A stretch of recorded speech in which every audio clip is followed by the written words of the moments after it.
Ceci dit, la sculpture grecque dégage la sérénité dont vous parliez tout à l'heure. Tout cosmos implique une sérénité. Vous ne l'avez pas dans la peinture chrétienne. C'est un drame, c'est un drame.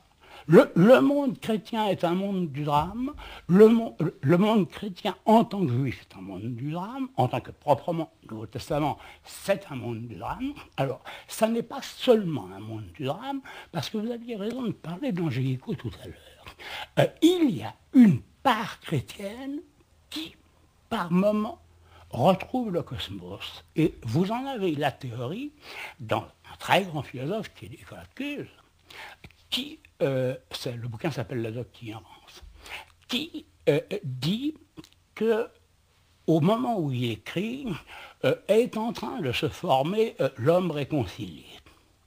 Et après lui, on a beaucoup brodé là-dessus, et on a considéré comme symbole de l'homme réconcilié Raphaël. Ce qu'il veut dire s'applique aussi à l'Angélico. Je crois que vous voyez ce que je veux dire. Oui. Il y a un moment où le christianisme perd son diable. Et probablement la première expression de ça, c'est Saint François d'Assise.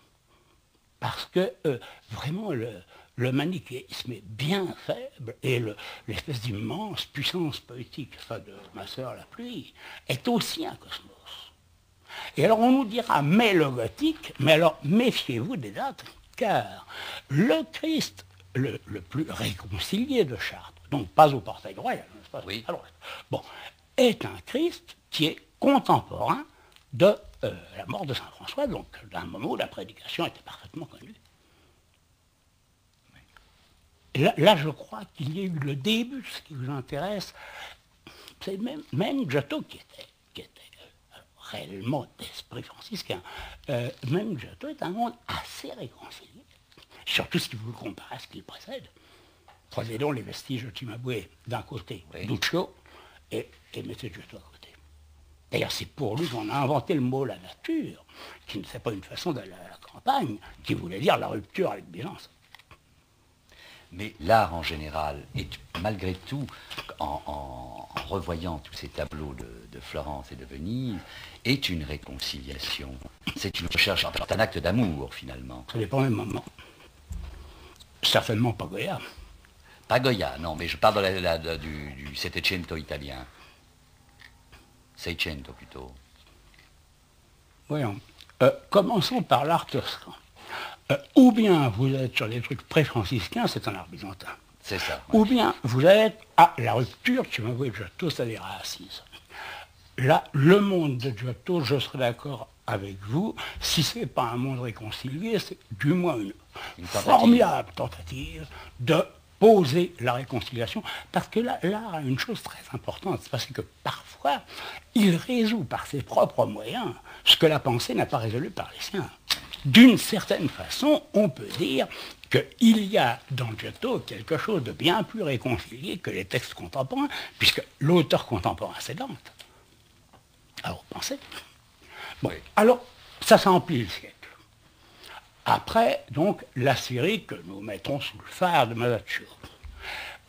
Alors là, ça ne va pas très bien. Castagno, c'est assez tragique. Uccello, méfions-nous. Oui. Piero da Francesca, ça dépend desquels.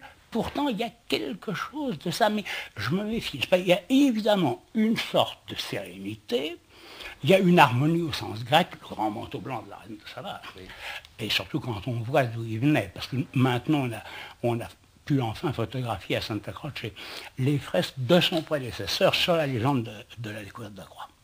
Et alors c'est complètement le contraire. Enfin, les perspectives sont autres, les surfaces sont autres, tout. Bon. Enfin, mettons que lui, ce soit moitié-moitié, mais je suis hésitant parce que j'ai vu la fresque de Borgo, peu de gens l'ont vu puisqu'on ne peut pas la transporter. Alors là, il a absolument voulu rivaliser avec l'icône. Il n'y a aucun doute.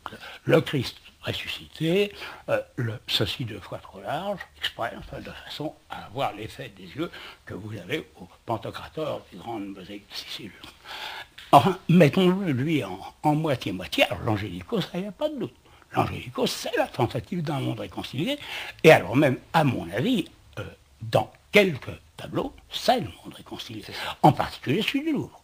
qui est justement un couronnement de la Vierge, donc sujet presque aussi puissant que l'idée même de cosmos, et puis les enjeux autour.